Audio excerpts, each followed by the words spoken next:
मैं चाहता हूं कि आप हेमंत को स्नेह के साथ सुने, जोरदार तालियों के साथ आप उसका स्वागत करें। आज उसने सगाई का कोट दोबारा पहना है, उसके लिए बहुत उसे शुभकामनाएं। ये मेरे घर का कवि सम्मेलन है। हम लोगों का सपना होता है कि डॉक्टर कुमार विश्वास जी मंच पर बैठे हों, वहाँ पे चढ़ने का अगर फल मिल जाए तो ये लगता है कि कवि सम्मेलन के 8-10 की यात्रा पूरी हो गई। डॉक्टर कुमार भैया के लिए मैं कुछ कह ही नहीं सकता। हमसे लोग पूछते हैं, हमारे दोस्त पूछते हैं कि तमाम कवियों को यश भारती और पद्मश्री मिल गई, तुमको क्या मिला 8-10 सालों में? तो मैं उनको बताता हूँ कि मैं डॉक्टर कुमार विश्वास जी के चरणों पर बैठकर जो कविता पढ़ रहा हूँ, इससे बड़ा सम्मान मेरे लिए कुछ नहीं हो सकता। मैं एक इंटरव्यू सुन रहा था रोहित शर्मा का। वो कह रहे थे कि जब से हमारी बेटी पैदा हुई है उसके बाद हमने पीछे मुड़ के नहीं देखा। 10, 12, 15 शतक उन्होंने मारे। बेटियां निश्चित रूप से बहुत ही सौभाग्यशाली होती हैं। मेरे बेटी कोई नहीं है, मेरे 2 बेटे हैं। दादा मैं आपको बता रहा हूँ, वो भी बहुत ही सौभाग्यशाली और बहुत लकी है मेरे लिए। मेरा एक बेटा 6 साल का है, एक बेटा मेरा 6 महीने का है। जब मेरा 6 साल वाला बेटा पैदा हुआ, बड़ा बेटा जब पैदा हुआ, तो इतना लकी मेरे लिए है कि मैंने एक छोटा सा मकान खरीदा, छोटी सी गाड़ी खरीदी, एक स्कूटी खरीदी। जब दूसरा वाला बेटा पैदा हुआ जो इस समय 6 महीने का, वो उससे ज़्यादा लकी है। जब वो मेरा छोटा वाला लड़का पैदा हुआ, उसके बाद हमारी शादी भी हो गई। बहुत अच्छे। उससे ज़्यादा लकी क्या हो सकता है? एक बार ताली बजा दीजिए तो मैं शुरू हो जाऊं। मैं आपके अपने घर का हूं। मुझे जमाने की सबसे बड़ी जिम्मेदारी आपकी है। कानपुर में एक स्कूल में पढ़ाता हूं। कोई हास्य कवि का टीचर हो जाए तो बच्चे का भविष्य आप समझ सकते हैं।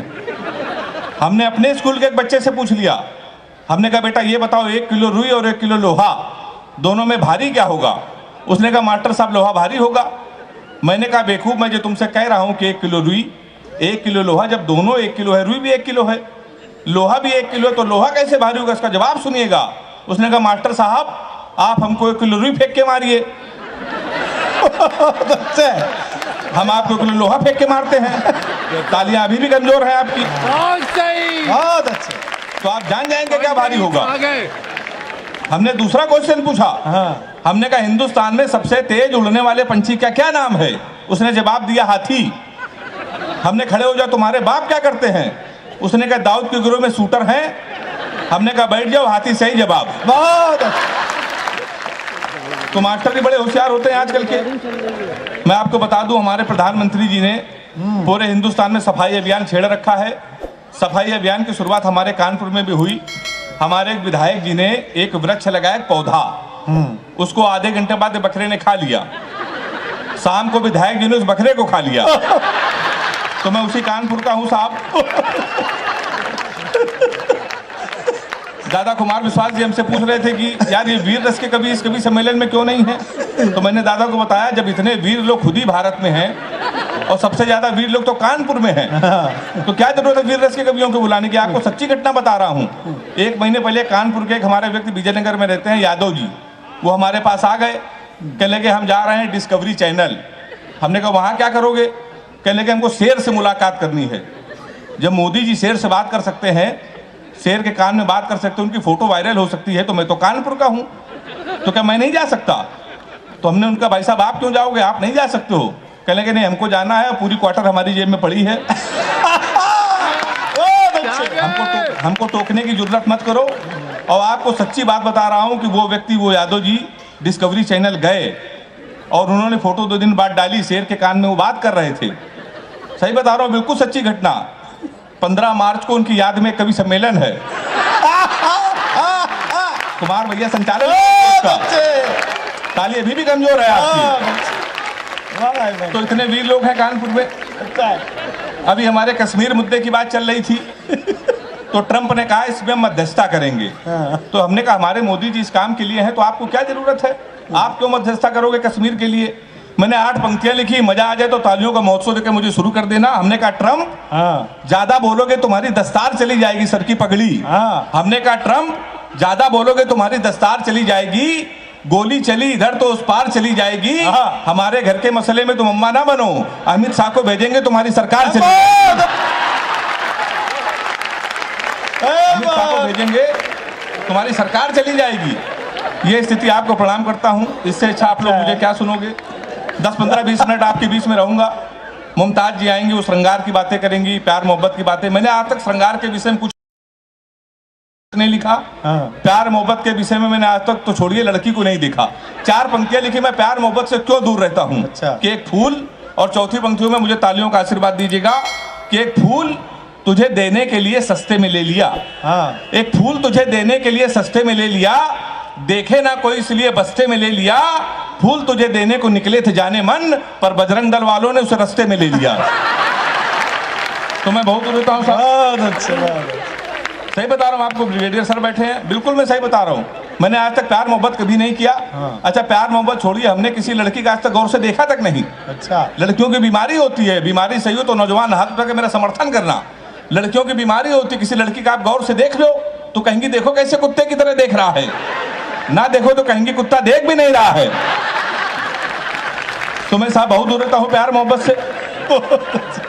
अच्छा, प्यार मोहब्बत तो छोड़िए, हम लोग तो हाथ से कभी हम लोगों को सीरियस नहीं लेता। हम लोगों को शादी बहुत मुश्किल में होती है। हमारे तमाम रिश्ते आए, पता चला लड़का हाथ से कभी रिश्ते वहीं से लौट गए, कोई सीरियस लेता ही नहीं है। एक रिश्ता हमारे आया, लड़की की माँ ने हमारी माँ से पूछा लड़का क्या करता है। हमारी माँ ने कहा कवि है। बोले उनके पिताजी क्या करते हैं। बोले वो भी कवि। बोले उनके पिताजी। बोले वो भी कवि। बोली क्या घर में कोई इंसान नहीं है। रिश्ता लौट गया। 1 महीने बाद फिर एक रिश्ता आया, फिर लड़की की माँ ने पूछा लड़का क्या करता। हमारी माँ ने कहा कवि। उन्होंने कहा शादी मंजूर। अच्छा, कवि के नाम से कई रिश्ते लौट गए थे, हमारी माँ ने कहा मंजूर क्यों। वो बोली जोड़ी बहुत अच्छी रहेगी, आपका लड़का कवि, हमारी लड़की पागल है। तो तमाम रिश्ते हमारे लौट गए। लेकिन आपको बता दूं, कुमार भैया, एक दिन हमारी शादी तय हो गई थी। अच्छा। आज के 10 साल पहले। हाँ। लेकिन हो नहीं पाई थी उस समय। हमारी जब शादी तय हुई तो हमारे पिताजी ने कहा बेटा कि लड़की हमने पसंद कर ली है, हमको और तुमको साथ में चलना है लड़की को देखने। तो हमने कहा पिताजी ठीक है, शादी वैसे भी नहीं हो रही, आप चलिए लड़की को देख लीजिए। हाँ। फिर उनका अचानक फोन आया कि बेटा हमको ऑफिस में काम आ गया है, तुम अकेले जाओ लड़की को देख आओ। अच्छा। और पहली बार जा रहे हो, खाली हाथ मत जाना, कुछ लेके चले जाना। तो हम कानपुर के, हम कट्टा लेके पहुंच गए। 2.5 साल बाद हमारी जमानत हुई। बहुत अच्छे। अब क्या ले जा सकते हैं। तो उसके बाद फिर एक हमारा रिश्ता आया। इस बार लड़की के पिताजी आए, कहने लगे तुमसे 2-3 क्वेश्चन पूछेंगे। लड़कों का आजकल इंटरव्यू ले, हमने पूछिए, कहने लगे कि तुम पढ़े लिखे कितना हो। हमने कहा अंग्रेजी से मैं क्या है, कहने लगे 2-3 क्वेश्चन पूछेंगे, बता दिया तो शादी फाइनली परमानेंट कैंसिल। हमने कहा पूछिए कि कितना पढ़े लिखे। हमने कहा अंग्रेजी से मैं क्या। बोले अंग्रेजी आती है। मैंने कहा बिल्कुल आती है। बोले अंग्रेजी बोल लेते हो। मैंने कहा बोल लेता हूँ। बोले ABCD आती है। अब मैं अंग्रेजी का टीचर, हमसे पूछ रहे ABCD आती है। हमने कहा आती है। कह रहे हैं आती है तो छोटी ABCD सुनाओ। कहाँ सुनाते हम छोटी ABCD। कहने के तुम अंग्रेजी फेल। गणित आती है। हमने कहा आती है। कहने के 41 का पहाड़ा सुनाओ। 41। हम उसमें ही फेल। कहने के आखिरी क्वेश्चन पूछ रहे हैं, बता दिया तो फाइनली परमानेंट कैंसिल। हमने कहा पूछिए। कहने के हिंदुस्तान में सबसे बड़ा कांड क्या हुआ। हमने कहा जलियांवाला बाग। बोले वेरी गुड, ये कब हुआ था। हमने कहा 1919 में। बोले इसमें हुआ क्या था। हमने कहा अंग्रेजों ने हमारे कई 1000 आदमियों को मार दिया था। हमसे कहने लगे सबके नामों पते बताओ। तो हमारी वो शादी भी कैंसिल। उसके बाद हमारी शादी होने की उम्मीद हुई। एक लड़की हमको मोहल्ले में पसंद थी, तो हम उसके घर चले गए। हमने उनके पिताजी से कहा कि आपकी लड़की पसंद है, हमको शादी करनी है, हम इससे प्यार करते हैं। तो कहने लगे प्यार तो इससे सारा मोहल्ला करता है, सारे मोहल्ले की शादी इससे कर दें। तो हमारी वो शादी भी कैंसिल। फिर एक दिन हमारी शादी हो गई। बिल्कुल आपको सच्ची घटना बता रहा हूँ, भारत और पाकिस्तान का मैच था क्रिकेट का। अच्छा। पूरा हिंदुस्तान मैच देख रहा था, हमारी शादी थी। हमने पिताजी से कहा आज के दिन शादी न करिए, पूरा देश मैच देख रहा, हमारी आप शादी कर रहे हो। नहीं माने, कर दी। भारत और पाकिस्तान का मैच, हमारी शादी। हमारे कुछ कानपुर के दोस्त हमारी बारात में डांस कर रहे थे, कान में मोबाइल लगा के भारत पाकिस्तान सेमीफाइनल मैच की कमेंट्री भी सुन रहे थे। दोनों काम एक साथ कर रहे, बारात में डांस कर रहे, कान में मोबाइल लगा कमेंट्री सुन रहे। हम दूल्हे के बेस में सजे थे, घोड़ी के ऊपर बैठे थे।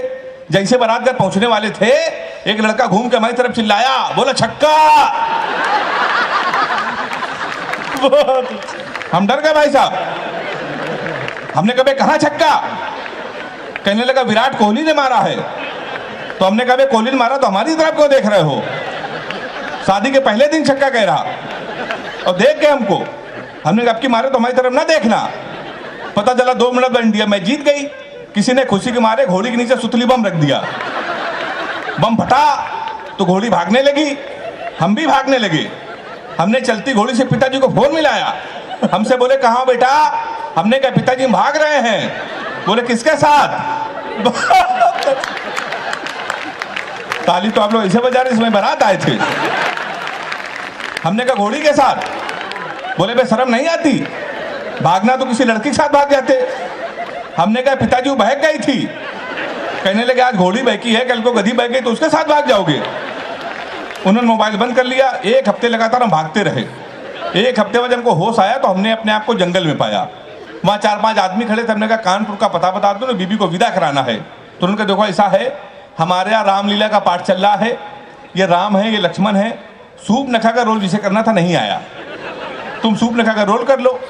हमने कहा इसमें क्या करना पड़ेगा? बोला नाक कटवानी पड़ेगी। हमने कहा वो तो कट चुकी है।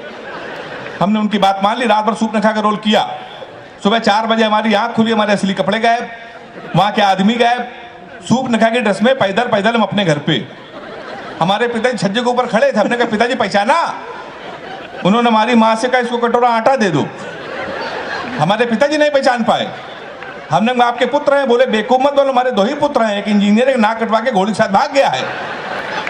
हम ससुराल गए तो हमारे साले ने भगा दिया। हमारे घर के सामने पुलिस थाना, पुलिस को हमारी जरूरत कब पड़ जाए इसलिए हमने घर थाने के सामने ले लिया। तो हम थाने गए तो एसपी साहब बैठे थे। हमने कहा हमारे साले खिलाफ FIR लिख लीजिए। कहने के तुम ही हेमंत पांडे हो? हमने कहा, कहने के तुम्हारे ना पहले से FIR है घोड़ी के अपहरण की, तुमको 2 दिन का समय दे रहे हैं, घोड़ी नहीं तो तुम जेल चले जाओगे। उत्तर प्रदेश का बड़ा व्यंग एक टिप्पणी में कर रहा हूँ, टिप्पणी समझ में आ जाए तो हाथ उठा के मेरा समर्थन करना। हमने उनके पैर छू, हमने कहा घोड़ी ढूंढ लाइए। कहने के पुलिस का काम है घोड़ी ढूंढना। हमने कहा ढूंढ लाइए। कहले पुलिस के इतने बड़े अधिकारी घोड़ी ढूंढ लाए। हमने कहा एसपी साहब भैंस तो आप ढूंढ लाए थे। आए हाय वाह, क्या बात है हेमंत, बहुत अच्छे, जीते रहिए, वाह। व्यंग्य पे आपने तालियां बजाई। एक अंतिम कविता हम लोग, ये कवि सम्मेलन एक शाम डॉक्टर कुमार विश्वास जी के नाम है। आधे मिनट की कविता पढ़कर मैं अपना स्थान लेना चाहता हूँ। अधिक से अधिक डॉक्टर साहब को सुनना है। स्वागत। एक रात में सोया ही था, सपने में खोया ही था, देखा कि जो लोग नफरत के बीज बो रहे हैं, सामने खड़े हनुमान जी रो रहे हैं। हमने कहा आप तो भगवान हैं, फिर आपको रोने की क्या जरूरत? और वैसे भी सीता हरण पे आपा खोए नहीं थे, लक्ष्मण मूर्छित पे भी आप रोए नहीं थे। आपने सूरज को निकला, आप मुस्कुराते रहे थे, आपकी पूंछ तक जली, आप खिलखिलाते रहे थे। फिर प्रभु आप क्यों रोए? कलियों के दर्द से उबे तो नहीं हैं, किसी कष्ट में आप उबे तो नहीं हैं, प्रभु राम की याद में आप खोए हैं शायद, और JNU की घटना से आप रोए हैं शायद। कहीं ऐसा तो नहीं, कहीं ऐसा तो नहीं कि आपके मन में निठारी की कथा हो या जलती ट्रेनों की व्यथा हो। प्रभु बोले तेरी बात सही है। इन पंक्तियों में पूरे सदन का आशीर्वाद चाहता हूं। प्रभु बोले तेरी बात सही है, मेरे रोने का कारण यही है, आज हर इंसान हिंसा के दौर में पल रहा है। मेरी तो केवल पूंछ जली थी, आज हिंदुस्तान जल रहा है। मेरी तो केवल पूंछ जली थी, आज हिंदुस्तान जल रहा है। और वैसे भी चुनाव का मौसम आ गया है, कुछ नेता हमारे मंदिरों में आएंगे, हमारी झूठी कस्में खाएंगे।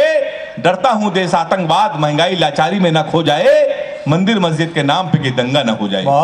क्योंकि जो प्यार को सींचते थे कसाई हो गए, कल तक भाई भाई थे दंगाई हो गए। यदि एक भी बेकसूर का खून धर्म के नाम पे बहा, तो मैं चैन की नींद कैसे सोऊंगा? अभी तक तेरे सपने में रोया था, फिर हकीकत में रोऊंगा। बहुत अच्छा, बहुत अच्छा।